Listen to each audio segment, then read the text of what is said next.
আসসালামু আলাইকুম, কেমন আছেন? আপনারা অনেকেই ছানা ছাড়া গুঁড়ো দুধ দিয়ে গোলাপ জামুন মিষ্টি বানাতে চান, অনেকেরই হয় না। তো দেখেন আমি কত সুন্দর করে 1 কাপ গুঁড়ো দুধ দিয়ে কতগুলো মিষ্টি তৈরি করেছি। চলেন আমরা গোলাপ জামুন মিষ্টি রেসিপিটা দেখে আসি। অল্প উপকরণ দিয়েই আমি বাসায় এই রেসিপিটা তৈরি করেছি। গোলাপ জামুন মিষ্টি বানানো খুবই সহজ। তো চলেন আগে রান্নাঘরে চলে যাই, যে 1 কাপ গুঁড়ো দুধ দিয়ে কীভাবে আমাদের এই সুন্দর লাল লাল লাল লাল গোল গোল গোলাপ জামুন তৈরি করা যায়। আমি এখানে গোলাপ জামুন তৈরি করার জন্য 2টো ডিম নিয়ে নিয়েছি এবং এখানে দিয়ে দেব 1 চামচ চিনি আর সামান্য পরিমাণে হালকা একটু লবণ আমি এর সাথে মিক্স করে নেব। এখন এটাকে খুব ভালো মতো ফেটিয়ে নেব। এখন আমি এটাকে সাইডে রেখে দিচ্ছি। আরেকটা মোল্ড নিয়ে নিচ্ছি আমি এখানে 1 কাপ পরিমাণ গুঁড়ো দুধ নিয়ে নিচ্ছি, 1/2 কাপ ময়দা। এখানে ময়দাটাই ব্যবহার করার চেষ্টা করবেন, কারণ এখানে আটা ব্যবহার করলে হবে না, মিষ্টিটা ভালো হবে না। 1 চামচ বেকিং পাউডার, এই চামচটা আমার 1/2 চামচের, তাই এই 1 চামচ হলো। এটাকে আমি খুব ভালো করে মিক্স করে নিচ্ছি।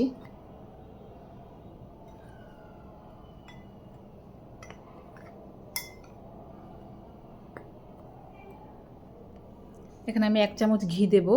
ঘিটা দিলে মিষ্টিটা খুব সুন্দর ঘ্রাণ হবে, খেতেও ভালো লাগবে। আমি কিন্তু হাতটা ক্লিন করা আমার, আমি হাত দিয়ে এটাকে মিক্স করে নেব খুব ভালো করে।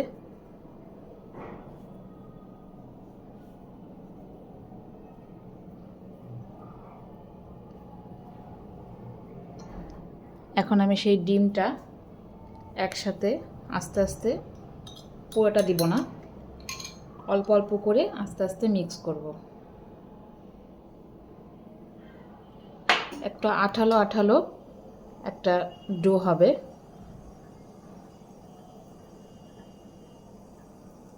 আপনারা একবার হলেও এটা করবেন, দেখবেন বাসায় একবার তৈরি করলে আর বাহিরের এই গোলাপ জামুনটা খেতে ইচ্ছে করবে না।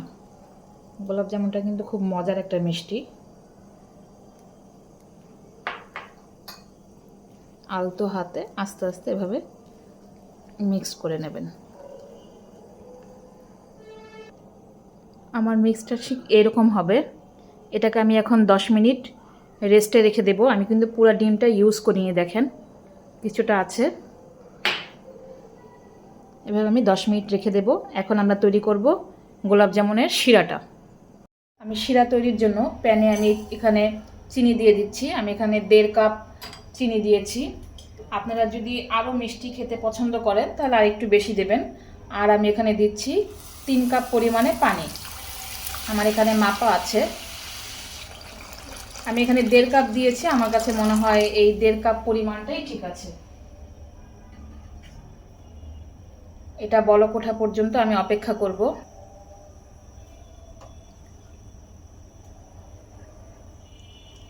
আর এটার সাথে দিয়ে দেব আমি 2টা এলাচ, 2-3টা এলাচ আপনারা এখানে দিয়ে দেবেন।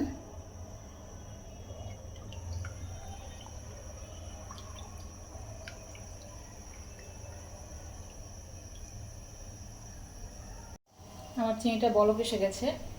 এটাকে আমি এখন একটা সাইডে রেখে দেব আর গোলাপ জামুনগুলো বানাতে চলে যাব। এটাকে এভাবে ঢেকে চুলার আঁচ বন্ধ করে দিয়ে রেখে দিব। চলেন আমরা আগে গোলাপ জামুনটা তৈরি করি। আমার ডোটা রেস্টে রাখা শেষ, দেখেন।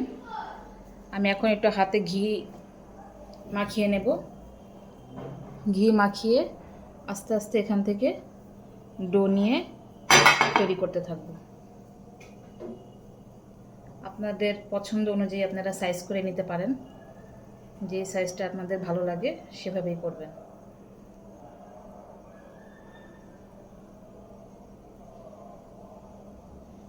একদম ছোট ছোট করে করবেন, কারণ এটা তেলে দিলে আরও ফুলে যাবে।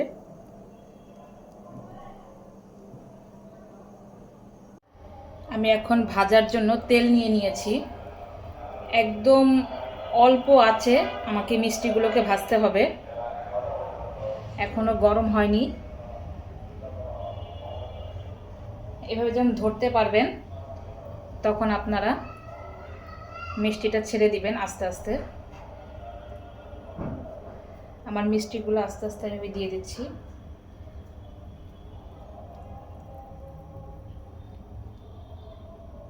মিষ্টিগুলো ছাড়ার সময় আবার একটু হাত দিয়ে ঠিক করে দিয়ে দিবেন, কারণ ফ্ল্যাট হয়ে গিয়েছিল প্লেটে রাখার কারণে।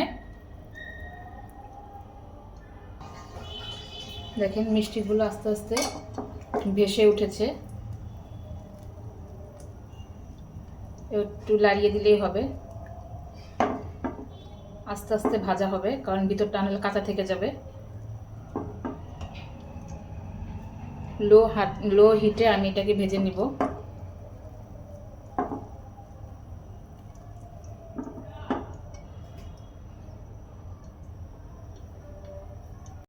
দেখেন আমার মিষ্টিগুলো কালার আসা শুরু করছে, আর কিছুক্ষণ ভেজে উঠিয়ে নেব এগুলাকে। আমার একটু বেশি দেওয়া হয়ে গেছে কড়াই অনুযায়ী, আপনারা একটু কম দিয়ে ভাজার চেষ্টা করবেন, তাহলে উল্টিয়ে পাল্টিয়ে দিতে সুবিধা হয়। আমি এখন চুলা থেকে এগুলি উঠিয়ে নিচ্ছি।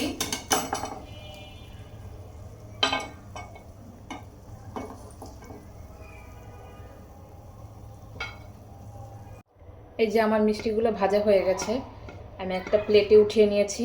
এটাকে আমি হালকা ঠান্ডা করতেছি, কারণ গরম শিরার মধ্যে একদম পুরা গরম আপনারা মিষ্টিটা দিবেন না। যখন এরকম ধরে রাখতে পারবেন কিছুক্ষণ, তখন আপনারা এই মিষ্টিটাকে শিরাতে দিয়ে জাল দিতে হবে। আমি এখন এই যে শিরাটা আবার চুলায় দিয়ে দিয়েছি, এটা আবার একটু গরম করে নিই, তারপরে আমি এর ভিতরে মিষ্টিটা দিয়ে দিব।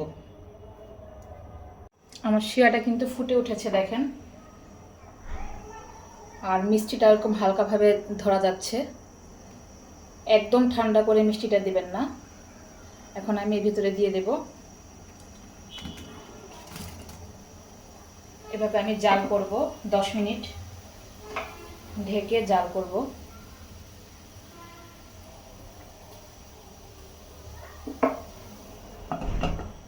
দশ মিনিট পরে আমরা ফিরে আসতেছি। 10 মিনিটের মাঝখানে আমরা এভাবে আলতো করে এটাকে ঝাঁকিয়ে দেব। আমার মিষ্টিটা রেডি, 10 মিনিট জাল করা শেষ। দেখেন কতটা ফুলে গেছে, এটা বড় হয়েছে কত। আমি এইভাবে 10 মিনিটের জন্য 2 ঘন্টার জন্য রেখে দিব, 2 ঘন্টা আমি শিরার মধ্যে ঢেকে রেখে দিব। এটাকে আমি পরে উঠাবো। এই যে আমার গোলাপ জামুন মিষ্টিটা একদমই রেডি। আপনাদেরকে আমি একটা কেটে দেখাচ্ছি কতটা পারফেক্ট।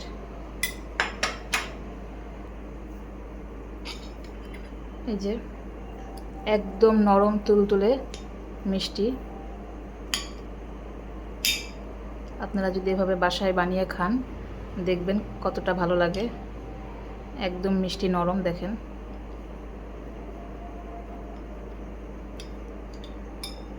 একদম নরম মিষ্টি।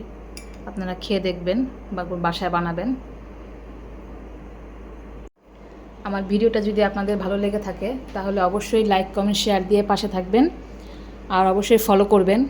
ফলো দেয়া থাকলে আমাদের সুন্দর সুন্দর ভিডিও এবং সহজ ভিডিওগুলো আপনারা খুব সহজেই পেয়ে যাবেন। তো আজকের মতো এখানেই শেষ। আল্লাহ হাফেজ।